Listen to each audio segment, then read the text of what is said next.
The art of violoncello playing in the 18th century.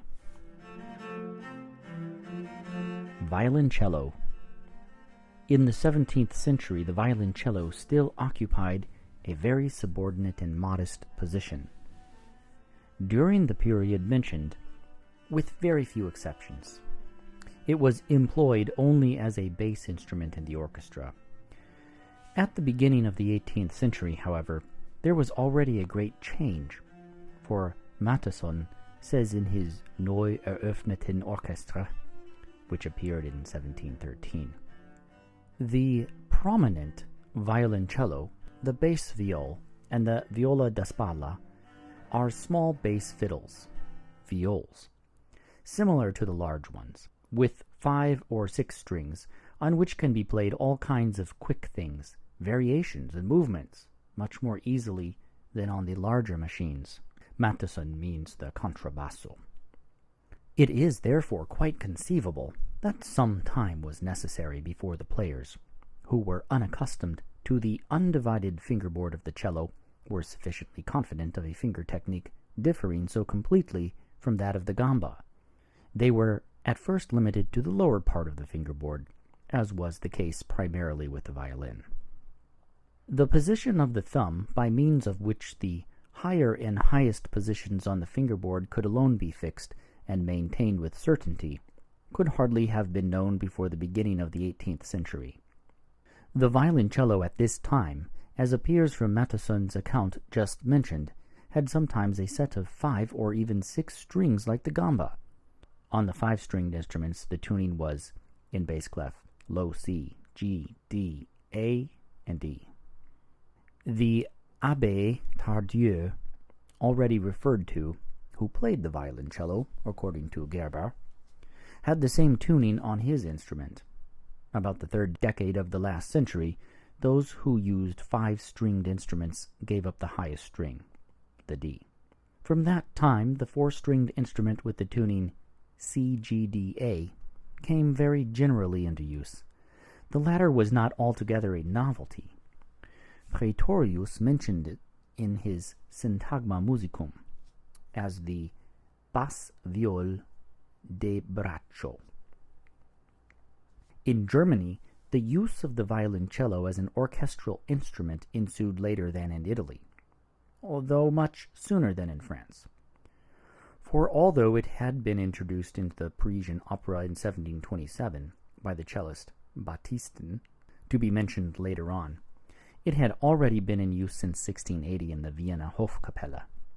The Saxon Hofkapelle at Dresden next followed by the installation of 4 violoncellists. Their names are Daniel Hennig, Agostino Antonio de Rossi, Jean-Baptiste José du Aubondel, and Jean Prache de Thioy. As 2 of these players have French names, it is to be assumed that the violoncello had already found representatives in France at the beginning of the 18th century. The example set by Vienna and Dresden was soon imitated also by other German courts.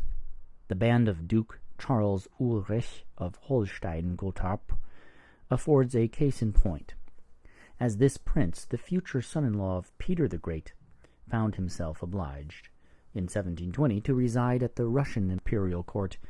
His private musicians followed him thither, amongst whom there was a cellist. As the gamba enjoyed a great amount of favor in Germany, the introduction of the violoncello was not effected without difficulty, to which indeed the gambists, who thought their pretended rights were thereby infringed, not a little contributed. For in a paper which appeared in 1757 in the French language, Observations sur la musique, etc., it is said, the only bass viol declared war on the winning cello, and it was so complete that it is now feared that the famous viol, the incomparable Sicilian, will be sold in some inventory at a mediocre price, and that some secular luthier is going to make it into a sign. It was not quite so bad as the last words of the announcement led one to suppose. Even if the violoncello caused the gamba to be quite superfluous in the orchestra. The latter was cultivated as a solo instrument for some time longer, and many of the good old gambas were, in course of time, metamorphosed into violoncellos and made available for further use. While the more insignificant specimens were destroyed, if they were not required for completing instrumental collections and so preserved from destruction. The art of violoncello playing in the first stages of its development was, as regards the method of treatment, not so much favored as violin playing.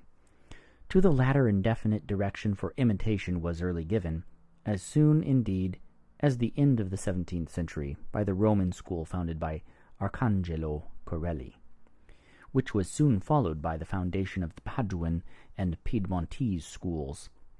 Violoncello playing lacked such classical parent schools.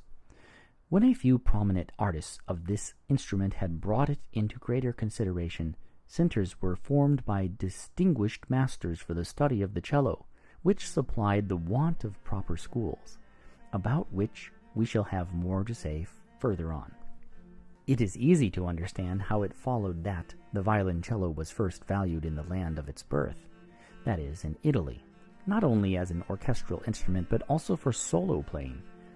How this important branch of art was there developed we shall see in the next section.